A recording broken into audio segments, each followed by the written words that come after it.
Saint Timothy was born in Lystra in Lycaonia of a pagan Greek father and a Jewish mother called Evniki.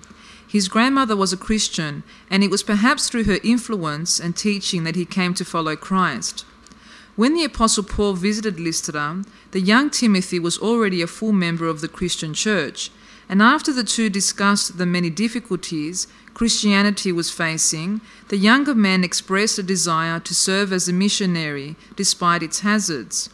It was after the departure of Barnabas and Mark that Paul summoned Timothy to accompany him as a colleague in the cause of Christ.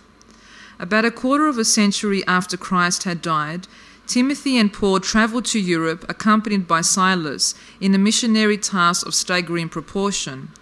In most areas, theirs was at best a thankless job, but with the zeal born of a profound love of the Saviour, they succeeded in securing a foothold in spiritually darkened corners. They brought that about with administrative skill in the face of odds which might have discouraged less hardy souls.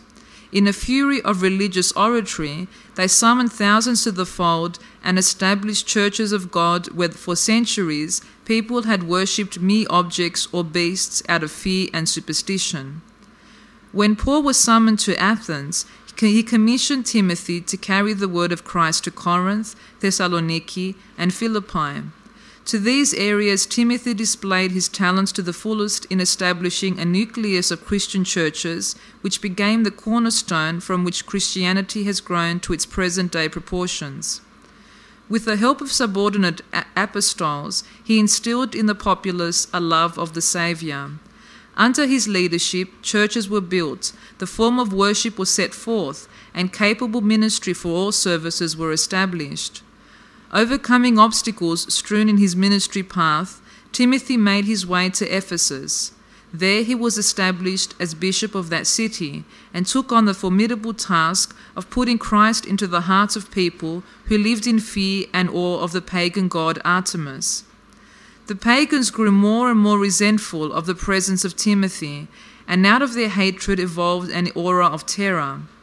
One evening, when one of their rituals had spilled out into the streets and had carried them out in front of the Church of Christ, Timothy emerged to denounce them, whereupon the frenzied mob stoned him to death. Timothy died a martyr for Christ on the 22nd of January, 72 AD.